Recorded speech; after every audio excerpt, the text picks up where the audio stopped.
Donner un peu une note positive dans tous ces débats, notamment par rapport à notre conflit quand même qui a duré 10 semaines, hein, par rapport à l'engagement des politiques, par rapport aux syndicats. Je parle d'unions départementales qui nous ont largement aidés, ils étaient là tous les jours. Effectivement, au niveau national, on ne les a pas trop vus, mais nous, on a eu besoin de matériel, on a eu besoin d'intervention auprès des pouvoirs publics, de la région, de l'Isère. Ils sont intervenus et ils nous ont aidés. Et j'espère qu'ils continueront à nous aider dans les prochaines minutes. Ça, c'est une chose, et il faut s'encourager, bien sûr qu'il faut débattre, mais nous, on a eu le soutien. À Caterpillar, le problème qu'on a rencontré, c'est que si on avait eu une loi interdisant les licenciements, lorsqu'on annonce 2 mois avant qu'on a fait des bénéfices records et qu'on va continuer à verser des dividendes importants aux actionnaires, eh bien, si on avait eu une loi votée par l'ensemble des députés, eh bien, les Caterpillar et d'autres entreprises, notamment les continentales, n'auraient pas rencontré la situation qu'ils ont rencontrée, c'est-à-dire les licenciements massifs, les fermetures d'usines. Voilà, donc il faut continuer dans ce sens. Nous, et ce que je voulais dire en tant que syndicaliste, c'est que le combat, il se fait déjà dans l'entreprise. Il faut discuter avec les salariés, il faut être proche des salariés, et le syndicalisme est important, car dans les entreprises, quand on réagit, les patrons comprennent et entre eux, ils discutent. Et si dans d'autres entreprises, on fait la même chose, eh bien, les choses pourront changer. Bien sûr, avec l'aide des politiques, on en a besoin à travers des lois qu'on a besoin de changer. Mais moi, je parle en tant que syndicat, le combat démarre à la base dans les entreprises. Il faut que les salariés aient confiance aux syndicats, il faut qu'ils aient confiance entre eux de façon à constituer un rapport de force suffisamment important pour faire changer les choses aujourd'hui dans notre pays et peut-être au niveau mondial. Voilà. Merci. Alors, c'est beau qu'on fasse un petit retour quand même, on reviendra après. Mais à la tribune, il y a eu quand même pas mal d'interpellations. Alors, ceux qui disent... Désaccord.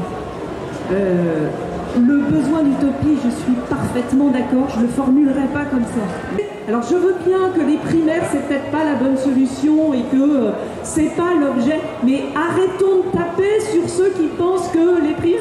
Et discutons ensemble de qu'est-ce qu'on fait maintenant, comment on redonne de l'espoir aux gens, qu'est-ce qu'on construit pour l'université, pour la recherche dans mon secteur. Voilà, on en discute ensemble à la fin, on se réunit et puis on arrête de... voilà, alors tel et tel est venu à la fête de l'UMA, il n'est pas venu. Moi, franchement, je n'en peux plus. Merci. Alors, Olivier D'Artigol doit nous quitter. Je vous propose peut-être de répondre à ces interpellations et notamment, est-ce que le Parti communiste est toujours prêt à offrir de l'utopie Monsieur, déjà, il faut commencer à envoyer les bons mots. Dans la banlieue, il y a environ des pains, il y a plein de choses. Donc, c'est pas parce qu'on vient de banlieue qu'on est en basket ou je ne sais quoi ou je ne sais quoi. Donc, il faut arrêter de dire n'importe quoi aux gens et créer des incompréhensions. On va poursuivre après, mais c'est difficile de parler sans micro. Attendez, Olivier D'Artigol, donc, avant qui doit me quitter. Oui, désolé, j'ai un engagement. Isabelle, tout le monde vient à la fête de l'UMA.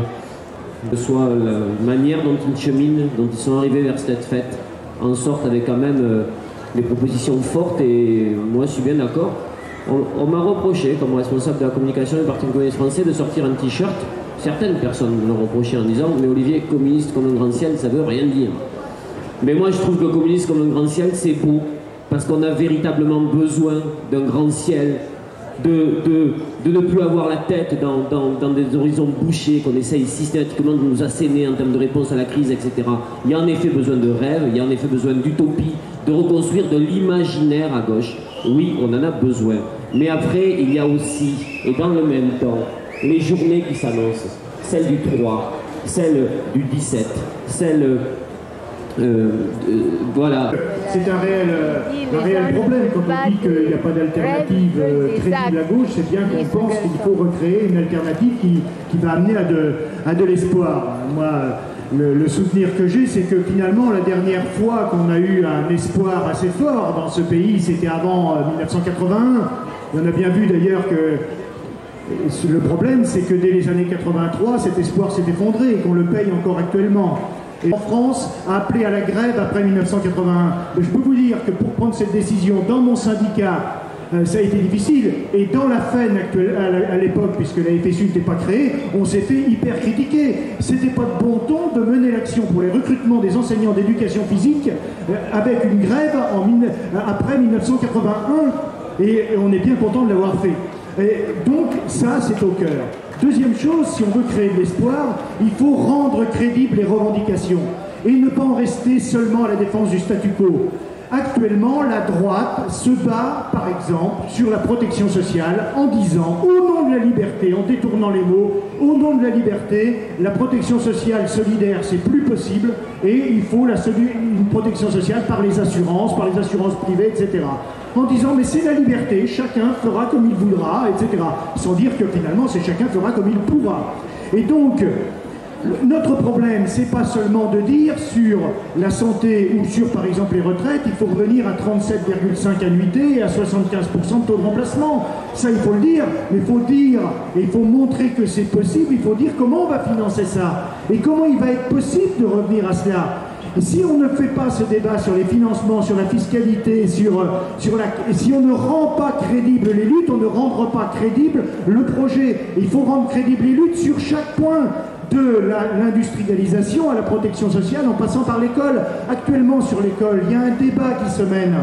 Est-ce qu'il est possible de faire réussir tous les élèves? Il y a à gauche des gens qui pensent que ce n'est plus possible de faire réussir tous les élèves. Nous, on pense que c'est possible et que ce n'est pas de l'utopie, c'est du concret. Mais pour faire réussir tous les élèves, pour emmener un maximum d'élèves au plus haut niveau d'études possible, il faut qu'on se batte sur l'idée de quelle transformation, qu'est-ce que ça nécessite, et pas seulement en termes de moyens, mais aussi en termes de transformation du système éducatif, transformation de l'université. On a des enjeux forts devant nous, et il faut qu'on débatte tous ensemble là-dessus. Dernière chose, je veux dire, c'est que c'est bien, Isabelle, de dire, genre, bon, d'accord, il faut qu'on arrête de se critiquer et tout. Il faut surtout qu'on débatte, hein, je suis d'accord. C'est-à-dire que le problème, c'est pas de dire, enfin c'est pas ce que tu as dit d'ailleurs, hein, c'est pas de se dire tout le monde il est beau, tout le monde il est bon, tout le monde il est gentil à gauche. C'est le problème, c'est qu'on a des divergences, on a des différentes appréciations entre organisations syndicales, mais il y a des divergences entre politiques. Il faut mettre tout sur la table et il faut débattre ensemble pour fixer des lignes et arriver à des propositions offensives et alternatives. Merci. Alors, on approche un petit peu de la fin quand même de notre débat. Je sais qu'il y a beaucoup de demandes d'intervention, mais... Quelques remarques, quelques constats. La première remarque, tout à l'heure, Maryse en parlait sur la situation à France Télécom. Moi, la remarque que je me suis faite sur tout ce qui s'est passé ces dernières semaines, c'est l'absence complète de prise de parole politique sur cette question-là, qui est une question fondamentale sur le travail. Aucun parti politique ne s'est exprimé sur cette question forte d'une souffrance, d'une dégradation des conditions de travail à France Télécom. Et là, je m'interroge beaucoup sur cette absence de prise de parole et de sens qui est donné par la parole politique à une situation que je juge pour ma part grave. Deuxième remarque, on dit souvent qu'en amour, ce qui compte, c'est l'épreuve d'amour. Moi, au cas particulier, ce qui va m'intéresser dans la période qui vient, qui va être pour moi extrêmement significatif, quand je dis moi, je parle de Solidaire, bien évidemment, ça va être la capacité collective qu'on va avoir à faire de la votation citoyenne du 3 octobre une vraie réussite. Dans cette votation citoyenne, il y a à la fois les partis, il y a à la fois les syndicats, il y a à la fois les associations. Pour la Poste. Pour la Poste, bien, oui, ça me semble évident, tout le monde le sait ici. La capacité des partis politiques, des syndicats, des associations à faire de ce 3 octobre une vraie réussite sera pour moi déterminante pour l'avenir et les semaines qui vont se succéder. Merci. Alors, Annie David, quelques... Oui, simplement, rapidement, si j'ai bien compris, j'ai entendu beaucoup de choses ce matin. Je reviendrai un petit peu aussi à ce qui a été dit à la tribune, par exemple sur l'école. Le représentant de la FSU nous dit il y en a à gauche qui pensent que certains ne peuvent pas réussir. Et c'est là où moi je me mets parfois en colère parce qu'on dit toujours il y en a à gauche. Mais à gauche, c'est vrai, nous sommes nombreux. Moi, je suis élue du Parti communiste et au Parti communiste, on a par exemple sur l'école notamment des propositions fortes et on est persuadés, nous, au Parti communiste, que tous nos jeunes peuvent réussir, qu'ils habitent en banlieue ou pas, qu'ils habitent à Neuilly ou à Gennevilliers, à Grenoble ou à Échirol par exemple, banlieue rouge de mon département, eh bien tous nos jeunes peuvent réussir et on a des propositions et on les porte haut et fort. Il y a eu d'ailleurs des débats sur la fête de l'UMA concernant l'école. Sauf que j'ai du mal à comprendre et parfois ça me met en colère.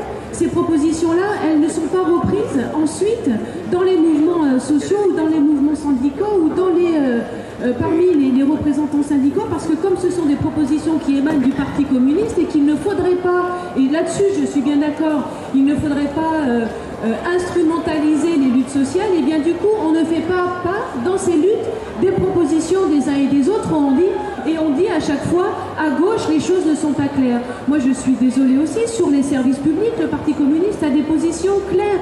On est pour les services publics, on est pour un pôle public de financement. Par exemple, on parlait de la fiscalité tout à l'heure, et on disait qu'il faut rendre nos propositions crédibles. Et ça passe évidemment, pour que ces propositions soient crédibles, par quel financement on met derrière chacune de nos propositions, parce que on le sait bien, le nerf de la guerre dans toutes les propositions, c'est l'argent.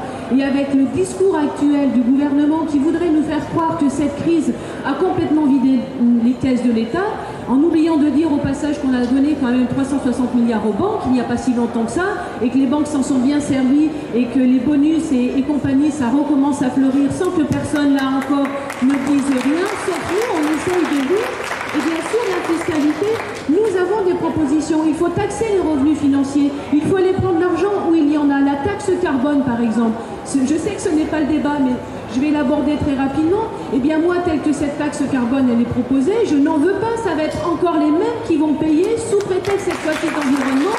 Et si on dit qu'on n'est pas d'accord avec la taxe carbone, on va nous dire qu'on est des anti-environnementalistes, ou je ne sais plus comment est-ce qu'il faut employer, quel mot il faut dire. Eh bien non, la taxe carbone telle que Sarko veut nous l'imposer, moi je ne suis pas d'accord. Et quand il va s'agir de la voter au Parlement, eh bien on va encore se retrouver, nous en tant que parlementaires, sans doute les seuls, ou en tout cas très peu, à dire non à ça, parce que la sémantique aujourd'hui, c'est vrai, elle a une telle importance qu'on joue avec les mots, on joue avec les mots et on fait croire aux gens que derrière les mots employés par Sarkozy, le mot travail par exemple, la valeur travail, le travailler plus pour gagner plus, tous ces mots-là qui ont eu une emprise très forte sur l'ensemble de nos concitoyennes et de nos concitoyens, eh bien c'est tout des mensonges et on joue avec ces mots pour faire croire que la droite est capable de faire des choses bonnes pour les gens les plus modestes. Eh bien non. Tout ça, ce sont des mensonges. Nous avons, nous, des propositions et parfois, je me mets en colère quand je vais rencontrer des salariés dans les luttes et que je leur dis toutes ces choses-là. Eh bien, on a du mal à se faire entendre et ensuite on entend, oui, mais à gauche, on n'a pas vraiment de réponse claire, on n'a pas vraiment de réponse précise sur des points qui nous tiennent à cœur. Si les communistes, nous avons des propositions claires sur beaucoup de dossiers, malheureusement, on n'est pas suffisamment entendu. Et oui, je crois que l'espoir, on l'a. Sinon, on ne serait pas là. Sinon, moi, je ne serais pas là. Si je n'avais plus d'espoir, si je n'étais pas sincère, moi non plus, je ne serais pas là ce matin à essayer à débattre avec vous. Je ne serais pas dans les luttes, dans les manifs, dans les rencontres avec les préfets et tous ces gens-là. Je peux vous garantir que parfois, eh bien, il faut beaucoup de courage, ou en tout cas, comment dire, pas d'espoir, mais de sincérité pour y aller, parce que quand on va dans ces rencontres, par exemple pour les Caterpillar, j'avais essayé d'obtenir que les salariés puissent être associés à la table ronde organisée par le préfet, parce que bien sûr, il y avait la direction, les élus, c'est-à-dire j'en faisais partie, et la préfecture, mais évidemment, on n'a pas voulu que les salariés s'associent à cette table ronde. J'ai pas gagné, évidemment. J'étais la seule à faire cette proposition, donc je suis quand même allée à cette rencontre, mais quand on entend tout ce qu'on entend dans ces endroits-là, je peux vous garantir que parfois on en ressort révolté et indigné, ça c'est sûr, indigné, révolté, et on a envie véritablement de résister à cette politique qui est mise en place. Et dans cette résistance, j'aimerais être plus accompagnée dans les luttes qu'on essaie de mener, nous, politiques, par les organisations syndicales qui parfois, eh bien, sont fébriles à nous suivre parce que, par peur sans doute, et puis par cette idée que les syndicats sont instrumentalisés, cette fameuse courroie de transmission qu'on paye encore aujourd'hui et qui... Comment dire, l'ambition, l'espoir et en même temps la difficulté de ce qu'il faut qu'on fasse ensemble. C'est-à-dire, il faut qu'on soit capable d'être sur les... Quelqu'un a parlé d'utopie, on peut dire sur des alternatives vraiment profondes au système dans lequel on est, mais être en même temps capable de construire des revendications concrètes et immédiates, susceptibles de favoriser des luttes et des rassemblements, des succès immédiats, parce que c'est aussi dans les succès immédiats des luttes que les salariés prennent confiance et ont envie à nouveau de lutter. On a besoin d'unité, tout le monde le sait, et en même temps, l'unité, c'est pas béni oui-oui. Pour arriver à l'unité, il faut être capable de débattre de ce qui nous différencie. Non pas pour dire un tel a raison ou un tel a tort, mais pour remettre dans les mains des salariés leur propre avenir et la façon dont eux, ils veulent que les choses avancent et respecter la démocratie de ce point de vue. Et puis, on a besoin d'être meilleurs dans la façon dont on travaille les uns et les autres ensemble. Et soutenir les luttes quand on est à la direction de la CGT, ça n'est pas faire le tour des luttes avec les télés derrière soi. Non, c'est travailler au succès de chacune de ces luttes. Et travailler au succès de chacune de ces luttes, c'est faire qu'elles obtiennent la solidarité de tous les syndiqués de la CGT déjà là où ils sont, plus généralement des salariés là où ils sont. En gros, si vous voulez, la CGT, elle commence là où il y a un ou une syndiquée de la CGT. La solidarité, elle est la solidarité des salariés en lutte, déjà au niveau d'une même localité, d'un même département, et en même temps de toutes les professions. Et c'est travailler ensemble pour que chaque lutte obtienne le soutien et la possibilité de gagner en multipliant les luttes ailleurs. Et nous avons tous et toutes, effectivement, comme le disait Isabelle tout à l'heure, besoin de nous épauler.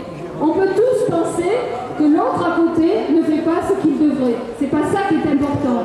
Il faut que nous soyons tous archi convaincus que là où nous sommes, nous faisons du mieux que nous pouvons, et en essayant de maintenir le cap sur le fait que c'est les salariés, c'est par la démocratie, c'est par les luttes, c'est par le rassemblement qu'on fera vraiment changer les choses en France et plus généralement ailleurs. Merci. Alors Christian Piquet pour un bref mot final. Pas conclusion, mais final. Je ne veux pas du tout finir, même si temporairement on va le terminer. Non, je crois qu'il y a un vrai doute qui plane dans beaucoup des débats auxquels j'ai participé depuis le début de cette fête. Le doute, c'est sur la capacité, en gros, d'obtenir maintenant des victoires. Et d'une certaine manière, c'est normal. Pas de victoire obtenue à une présidentielle depuis 2002 pour une raison simple. La gauche ne réussit pas à mobiliser les secteurs du peuple sans laquelle aucune victoire électorale n'est possible. Pas de victoire politique depuis, effectivement, ça a été dit, la victoire sur le traité constitutionnel européen en 2005. Pas de victoire sociale d'ampleur depuis le CPE de 2006. La question qui nous est posée là maintenant, c'est de savoir comment redonner confiance dans la possibilité par la lutte d'obtenir des victoires et comment redonner confiance dans le fait que le politique peut dessiner une autre société, un autre modèle de société. Alors je ne sais pas si le terme utopie est le mieux placé pour répondre à ça, mais telle est la question. Mais pour aborder cette question, je vais vous dire une chose par rapport à tel ou tel discours que j'ai entendu dans la salle aujourd'hui. On peut évidemment critiquer les organisations syndicales. C'est normal et c'est le droit. Et je pense que nos partenaires syndicaux qui sont ici autour de cette table enregistreront avec bienveillance toutes les critiques. Mais enfin, avant la critique, il faut dire que l'unité syndicale réalisée à 8 organisations et sur le front social, la meilleure nouvelle que l'on ait connue depuis des années et des années. Il faut partir de là. De la même manière, on peut critiquer les partis politiques et dire, comme un ami l'a dit tout à l'heure dans la salle, moi je ne voterai plus, je vais faire de la politique sur le terrain, etc. Oui, mais ne vous trompez pas. Si vous ne vous occupez pas concrètement de politique, dans les luttes, mais aussi dans les échéances électorales. Alors il y en a qui, à votre place, vont prendre en charge la politique et qui, eux, savent très bien ce qu'ils veulent, savent très bien où ils veulent aller mener la société et savent très bien, surtout, que moins le peuple s'exprimera dans les urnes, mieux ils pourront mener une politique qui est contraire à la majorité du peuple. Alors, sur la double question qui nous est posée, il faut effectivement arriver à faire passer dans les faits, le fait et dans la construction d'un rapport de force, le fait qu'une majorité absolue de l'opinion soutient le front syndical et ses revendications. Et ça veut dire effectivement que politiques, acteurs du mouvement social ou simples citoyens ont le droit, le devoir de se tourner vers vous, acteurs du mouvement social ou militants syndicalistes, pour effectivement que vous mettiez en débat la question d'une stratégie syndicale propre, effectivement, avant 2012, d'obtenir des victoires. Sinon, on sait bien ce qui va se passer. Ce qui va se passer, c'est effectivement que de plus en plus de salariés, comme on l'a vu cet été, vont être contraints de se battre le dos au mur pour arriver à arracher la meilleure prime de licenciement possible, et que sur la base d'un rapport de force trop peu constitué nationalement, Sarkozy préparera effectivement, et la droite néoconservatrice préparera effectivement sa victoire pour 2012. Donc, il faut partir de chaque journée d'action, de chaque initiative, de chaque rendez-vous social pour arriver. C'est pas nous les politiques, là pour le coup, qui avons la réponse. C'est vous, syndicalistes, c'est vous, militants et militantes du mouvement social, mais pour arriver à ce qu'une stratégie cohérente et sur la durée redonne confiance dans la possibilité de gagner. Mais il nous appartient à nous, militants et militantes politiques, d'inscrire dans le paysage des propositions de nature à redonner confiance sur le fait que le capitalisme n'est pas un horizon inéluctable, qu'il est possible de changer la société. Et comment le faire? Comment le faire mieux qu'en partant de ce qui est porté effectivement dans les luttes? Toutes les luttes dessinent en pointillé le projet de société nécessaire. Voyez-vous, par exemple, il n'y a pas de politique de gauche aujourd'hui qui ne part pas d'un point essentiel. Les besoins sociaux doivent passer avant le dogme de la rentabilité maximale pour l'actionnaire. Voilà. Et quand nos amis du parti de gauche et du parti communiste à l'Assemblée nationale déposent un projet de loi disant quand les entreprises font des profits, le politique doit avoir à gauche le courage de dire il faut interdire les licenciements, eh bien c'est faire passer les besoins du plus grand nombre avant la satisfaction d'un petit nombre d'actionnaires.